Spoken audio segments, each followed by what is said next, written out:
திமுக இருக்கக்கூடிய பாராளுமன்ற உறுப்பினர்கள் சாராய ஃபேக்டரி நடத்துறாங்க. திமுகவுடைய பொருளாளர் சாராய ஃபேக்டரி நடத்துறாங்க. திமுகவுடைய ஐடி மினிஸ்டர் இருக்கிறவர் சாராய மினிஸ்டர் நடத்துறாங்க. இதுக்கு மேல என்ன ஆதாரம் வேணும்? பேசுங்க. ஒரே ஒரு நிமிஷம். மாண்புமிகு உறுப்பினர் லாட்டரிங்கிறாங்க.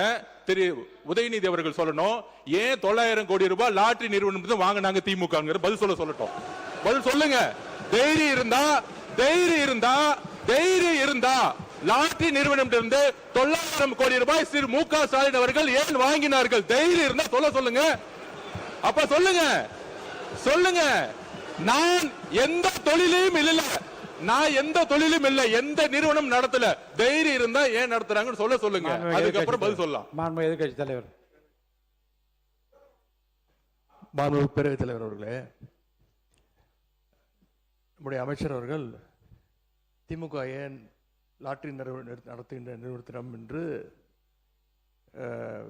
ஃபண்டு வாங்கினாங்க அப்படின்னு கேட்குறாரு. அது கொடுத்தது அவருடைய மாமனார் தான். அவருடைய மாமனார்கிட்ட கேட்டு அந்த விளக்கத்தை அவர் பெற்றுக்கொள்ள வேண்டும். அது அவரும் உங்க அப்பாவுக்கு மட்டும்தான் தெரியும். உங்க அப்பா கிட்ட தான் கேட்கணும். எனக்கு தெரியாது. அப்பாவை இங்க காணோம். வீட்டுக்கு போய் உங்க அப்பாட்ட கேளுங்க. உங்க அப்பா கரெக்டா சொல்லுவாரு. ஏன் வாங்கினாரு உங்க அப்பா சொல்லுவாரு. மாண்புமிகு கொறடா நீ பேசணுமா?